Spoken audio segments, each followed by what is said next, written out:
On Point, the show for younger gamers by gamers. I am Hexacan. And I am Taco Bajo. And I am D.A.R.R.E.N, data analyzing robot for the ruthless extermination of nachos. And today we're celebrating Mexican culture. Yes, we've been very influenced by one of the games we're reviewing this week, Guacamelee.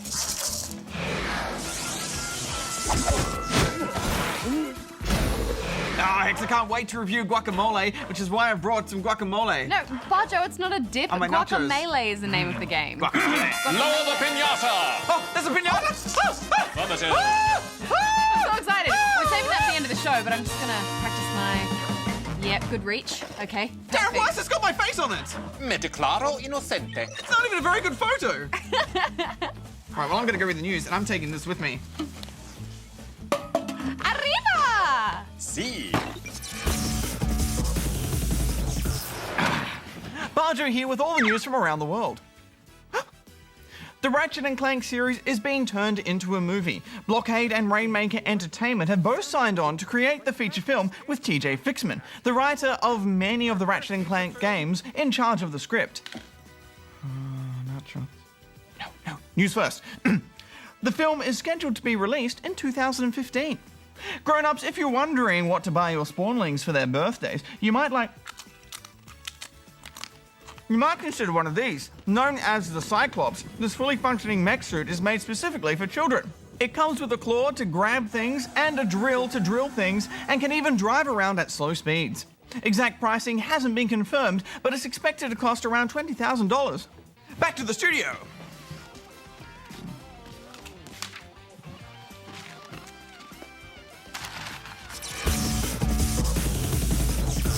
I wonder how many lollies are in there. Get him right on his sandwich hole. One out before the start of the review. Darren, can you please raise the pinata? Affirmative. Raise the pinata! Right, well, Bean's Quest is all about a little Mexican jumping bean, and if there's one thing that jumping beans like to do, it's jump. Help to it, little guy!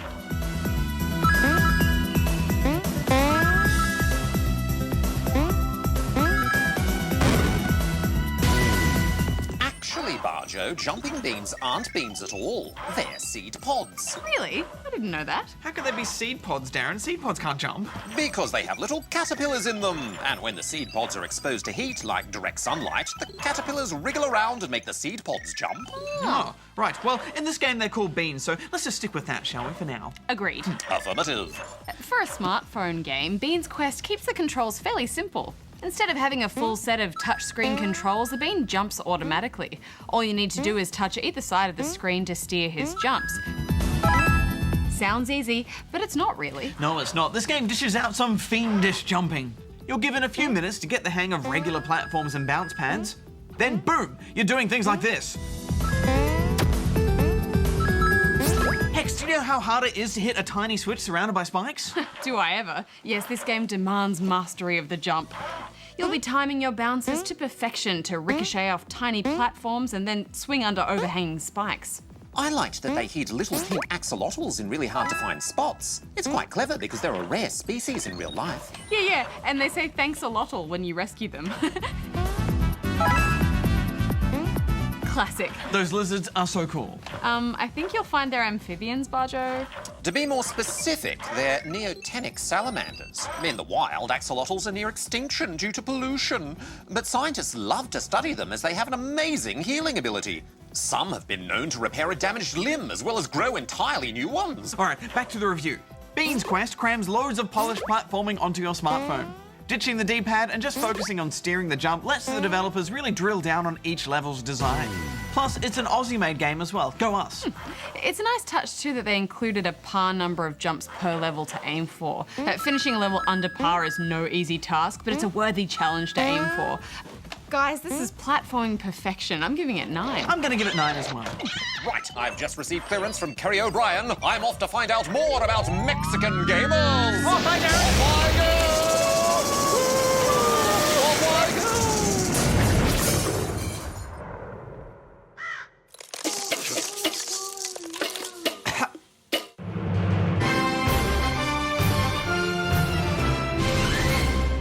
Welcome to Gaming Around the World with me, D.A.R.R.E.N. Today we're exploring Mexico. So many wonderful sights and spicy smells.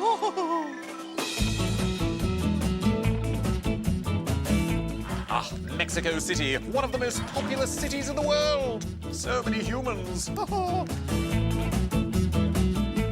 Mexico has been inhabited by humans for over 20,000 years. So many civilizations, so much history. It's the home of legendary painter Frida Kahlo. Stylish. The pyramids of Teotihuacan. Oh, they're square, just like me. Oh. It's the spiritual birthplace of the Mexican wave. Probably. There are approximately 16 million active gamers in Mexico, which is roughly 14% of the country's entire population. Mexico is considered to be one of the fastest growing gaming markets in the world, as almost half the population is under the age of 25.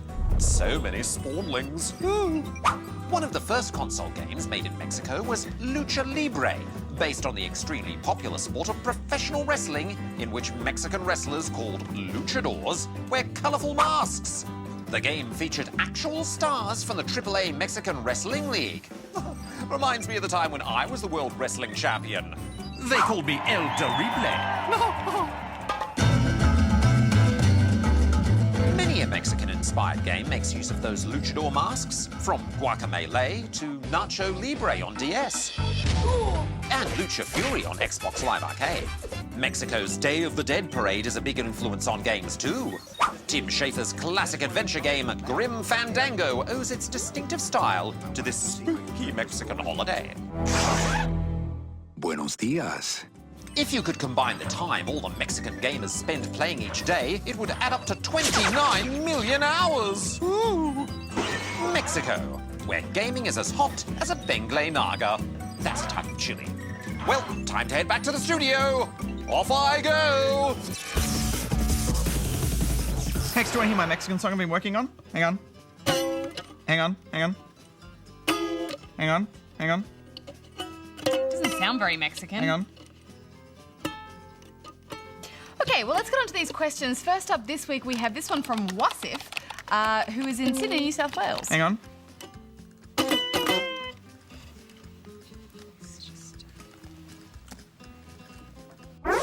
Hi guys, I'm playing Incredipede and I'm on a level where I'm like the shape of an anchor and I can't go to the other side. Please tell me or I'll keep annoying you. Hex rocks. D.A.R.R.E.N is a noob. Bajo is my fav. We can definitely help you out with that, Wasif. It's a little tricky, but to get through that, you'll basically just have to rock your limb backwards and forwards and time it so you can get your little anchor to start rolling towards the end like so.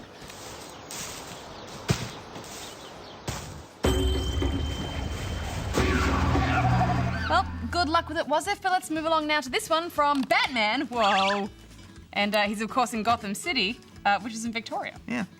Little Gotham City. Oh, Little Gotham City. There is a street in Victoria called Batman Lane. Really? Yeah. He's not there, though. Oh. I stayed there for days. Never saw him. Dear GGSP, I wanted to know, is the Flash faster than Sonic? Thanks. Bye, the Bajo is awesome. Hex is cool, L. P.S. Can Bajo do this? Oh! PPS. Well, Bats, I'd have to say the Flash would beat Sonic any day. Sure, Sonic is fast and he can get up to the speed of light, which according to science is as fast as anything can go. But Flash doesn't care about science and he can run as fast as he jolly well wants to. So I think he'd have to win that. Well, Bajo, don't forget that Sonic can use chaos control, which effectively warps time and space, allowing for instant teleportation. So I think that Sonic could actually beat the Flash. Well, I think that's cheating. I mean, he's just warping around. And I don't think Sonic would actually do that. I think Sonic would run a fair race as well as the Flash, and the Flash would win. And besides, the Flash can do that sort of stuff too. He can vibrate at certain frequencies and change dimensions, but he chooses not to. Yeah, you'd know all about that, Mr. Double Rock. I do know about cheating because I don't cheat, because Double Rock is in the official rulebook, which comes in the French headquarters Perth, which is in Perth. And that's just accept the official the rock fact that papers I won. released last year, and it says that You know Double what? Rock is totally Rematch, allowed. rematch. We'll rematch, Ready? sure, no Ready? worries, because Ready? I know Ready? all the rules. Yep. Okay. Scissors, paper, rock! Ha! Double paper! I think you'll find these are actually diamonds, which is also in the updated rulebook. And diamonds will actually cut through anything because they're super sharp. They're one of the sharpest You know, things my in the paper universe. just wraps your head. Let's move on to the next question. All right, well, I think we all know that I won. Next up, we've got this one from Shells, who is in Directional Land, Tasmania. Messed up my glasses. Hi, GGSP. I was just wondering if there will ever be a 1D game out. If there is, when will it be out? Please answer. Thanks. Oh, and Darren is a big noob. Bajo is random, and Hex is just pure awesome. Oh, please make these sounds. Ah! Oh? Ah!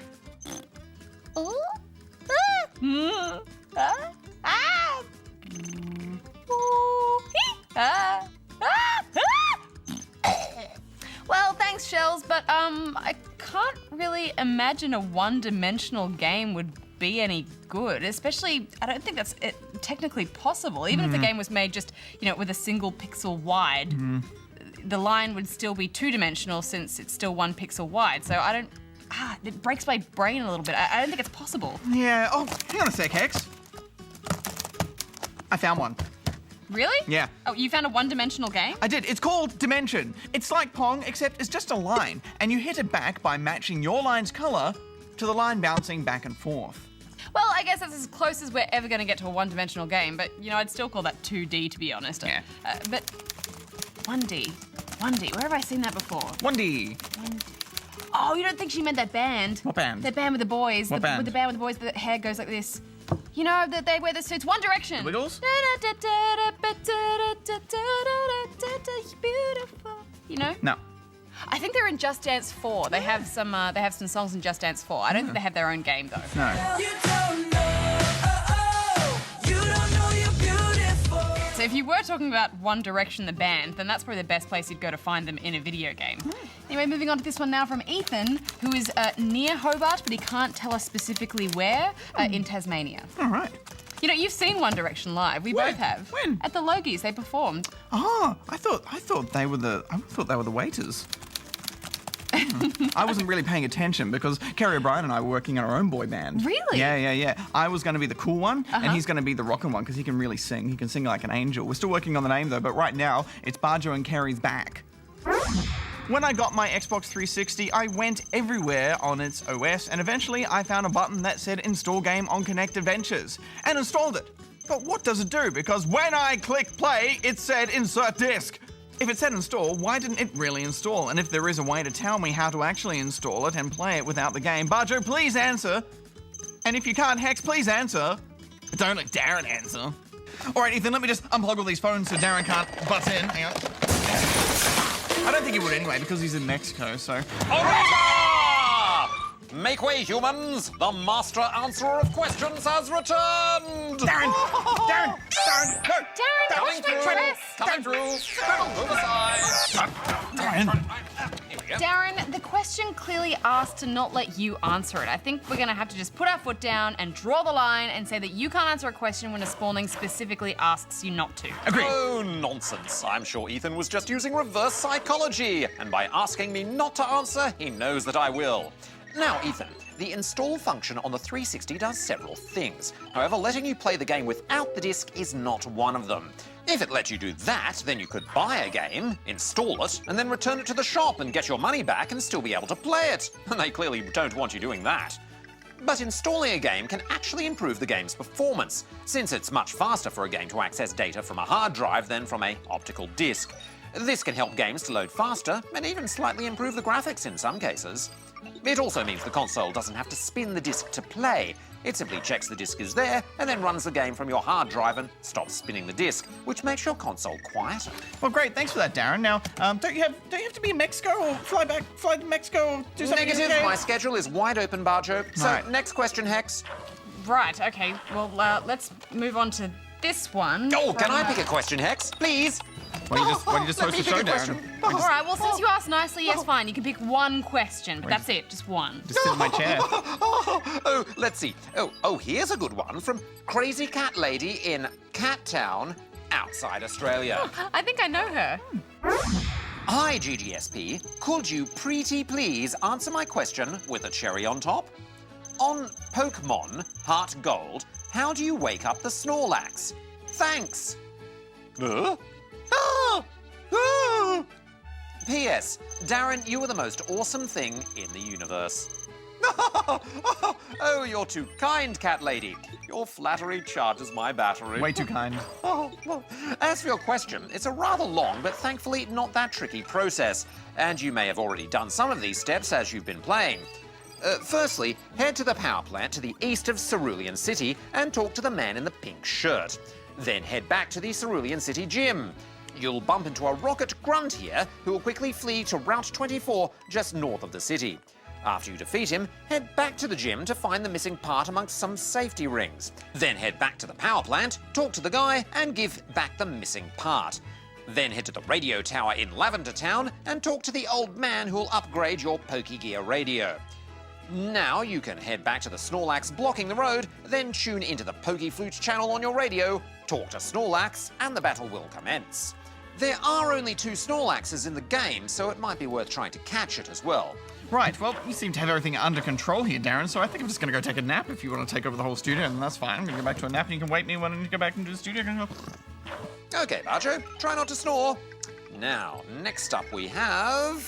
Hold up, Darren. That's my job. Next up we have this one from Icy the Mayor in Pokemon Village, Victoria. When I create a city in the latest Sim City, the Sims are protesting about too much germs. Do you know how to get rid of the germs? Please help. My village depends on you! P.S. Woo! Yeah? Oh!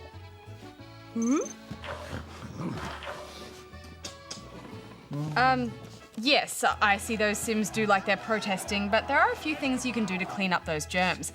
Firstly, it's important to know what causes germs in the first place, and that's pollution.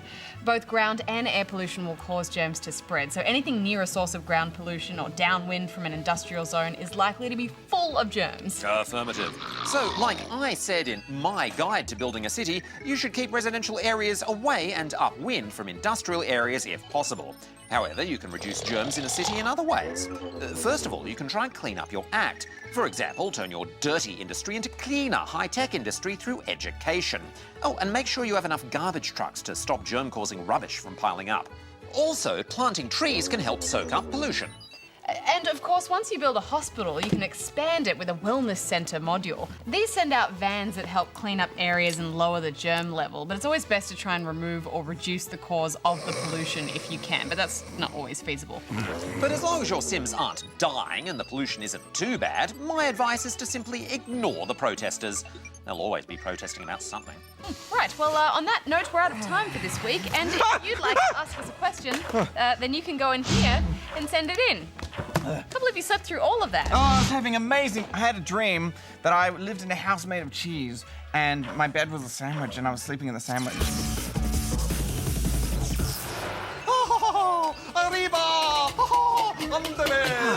Right, well, when I think of Mexico, I think of 2 things, guacamole and masked wrestling fighters. And now you can have them both fused together in Guacamelee.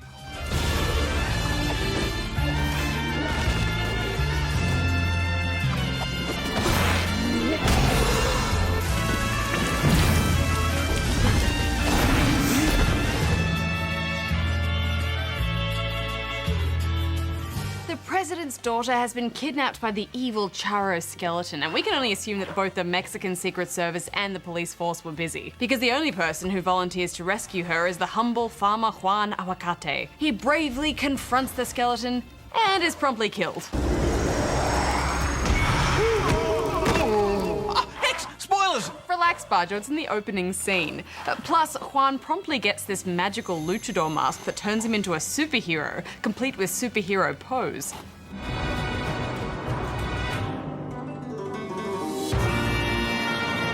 Guacamelee is bursting with style, from the awesome angular animation to the brassy Mexican soundtrack. And I'm glad to say that just as much work has gone into fleshing out the gameplay, which involves a lot of punching and jumping.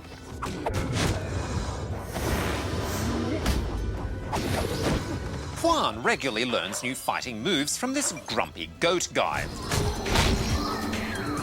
He passes on the secrets of his mystical super punches. Obviously, they're essential for fighting enemies, but the interesting thing about Guacamelee is that your attacks are just as useful for the platforming sections. You know, I'm starting to sense a theme here. Just like Bean's Quest, this game is really hard. I think Mexican games are hard, especially when it starts dimension hopping. Juan's mask lets him jump between the land of the living and the land of the dead to get past sections that would normally be impossible.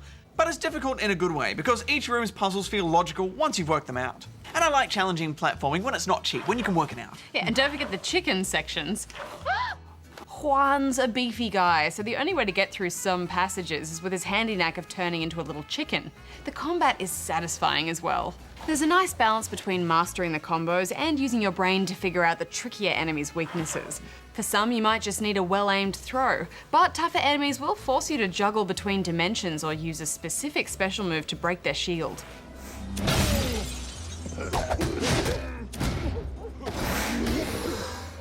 I quite liked the nods to other games. The classic adventure game Grim Fandango gets a look in, and there's even a move named after Little D.A.R.R.E.N. Oh, how is D.A.R.R.E.N. these days, Darren? Oh, he's doing very well at the Intergalactic Robot Academy. He's head of the debating team. Oh. It's also nice to see an indie platformer with good co-op play as well.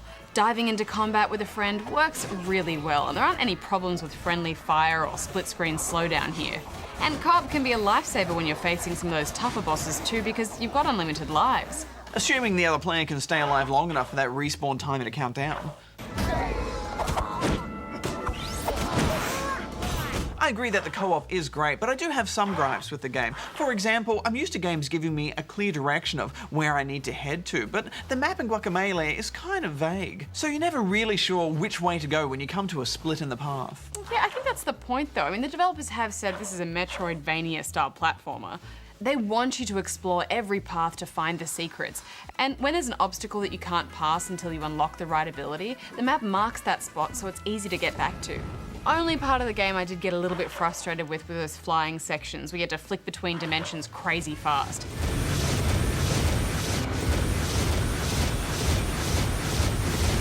But we should wrap this up, Bajo.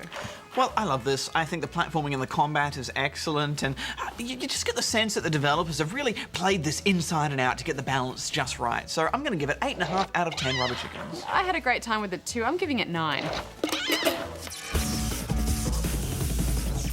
El espectáculo ha terminado. I agree, Darren. Termites are spectacular creatures. But no, Bajo, he actually said the show is over. But never fear, we shall be back next week and we'll be fragging it up with the multiplayer action of Shoot Mania Storm.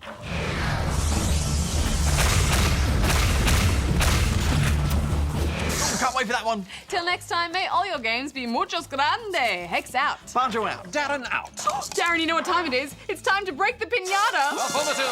Lower the pinata. Look at my face on it. All right, well, move out of the way, Bajo. Move out of the way. I've got it. All right, here it comes. Excelente. Nice. Yeah? I put a hole in it. All right, it's your turn, Darren.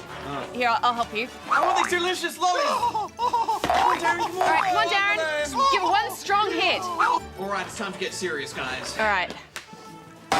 Oh, come on, Bajo. I really want the chocolate. Come on, chocolate. Lollies. Delicious. Delicious chocolate. Lollies. Hang on. Lollies. Oh, I can hear them. Where's the chocolate, Darren? Darren badges. It's your silly badges. They're the ultimate prize. Better than mere candy. Oh, chocolate!